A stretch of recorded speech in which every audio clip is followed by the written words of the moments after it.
There is a fighter jet crisis in India, and the question is, should we buy the F-35s or go indigenous? Right now, the Indian Air Force is at a crossroads. With growing security threats from China and Pakistan, India's air defense is facing a critical challenge because there is a dwindling strength of its fighter squadrons. Right now, the IAF needs 42 squadrons to maintain air superiority. Today, we have only 31.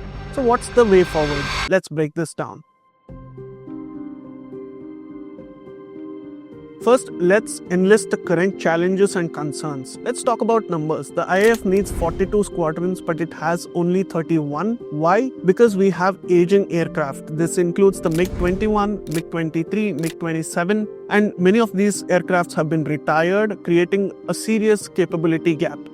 To address this, the government actually launched the multi-role fighter aircraft project at a cost of 1.25 lakh crore rupees to acquire 114 new jets. But the project is still pending. Meanwhile, the indigenous Tejas Mk-1A program has faced a lot of delays.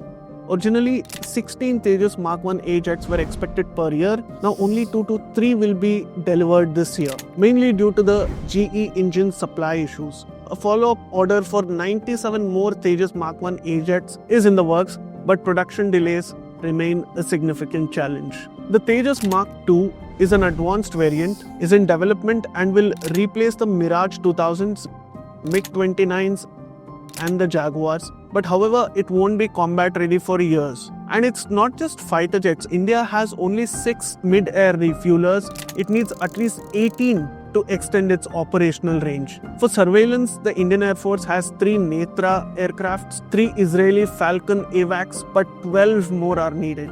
Safety is another concern. Between 2018 and 2022, there were over 20 aircraft crashes. Add to that, there were espionage threats, 4 cases in 5 years, which actually highlighted a lot of the security vulnerabilities that India has been having despite growing strong militarily.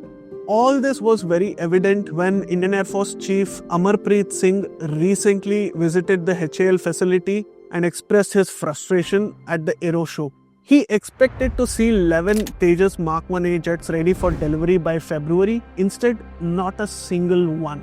His reaction was this. In his own words, he is not confident in HAL's ability to deliver. He stressed that HAL needs a magic wand to actually turn things around. Now, how did HAL actually respond? They responded by promising to deliver 11 jets by March. The company claimed past sanctions after India's 1998 nuclear test for the delays. But really, come on, does this justify the current backlog? Because it's been nearly 25 years since. What options does India have on a global scale? We have 2. We have the F-35s and the Su-57s. India is now evaluating international fighter jet options. The US has offered 2 squadrons of the F-35 stealth fighters. Meanwhile, Russia is pushing for local Su-57 production under Make in India. Both options actually come with advantages and risks.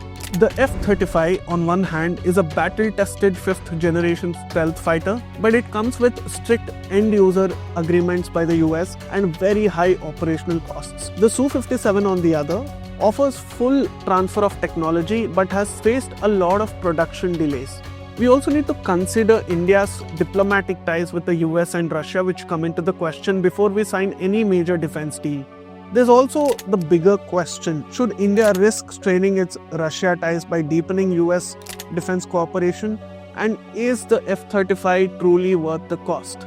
Why is the F-35 offer so unusual? The US is usually reluctant to sell F-35s to non-NATO allies due to classified technology, and India follows a multi-source procurement strategy, which means that it avoids relying on one particular country and it procures from multiple countries. And also, the IAF has actually not issued a formal request for proposal for the F-35s, which means that this is all just rhetoric so far.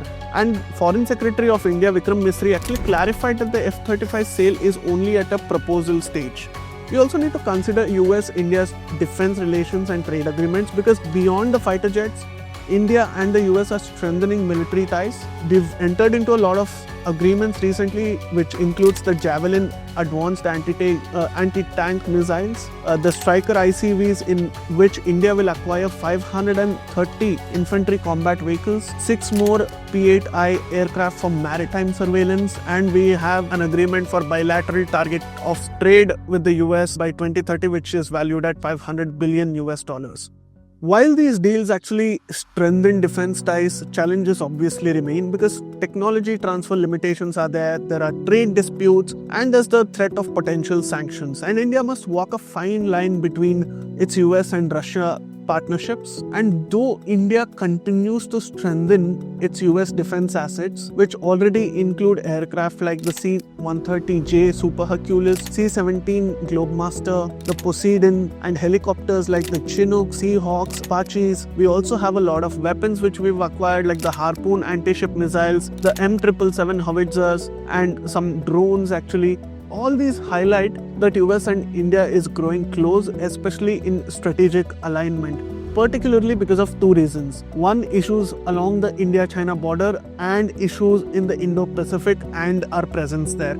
These co-production initiatives are shifting the relationship from what was traditionally a buyer-seller model to a deeper defense collaboration, which means that we are focusing on becoming more self-reliant and operating with the US forces with an interoperability element included in this. So, do we actually buy the F-35s? Here is why buying the F-35s might be a good option. The F-35 is a 5th generation stealth fighter with cutting-edge avionics and electronic warfare system. It also enhances regional air superiority because China has the J-20 and Pakistan the J-31, and we will have some sort of an air superiority between these two countries. And it also strengthens India-US ties because we'll be cooperating with the US, which is the world's most advanced military.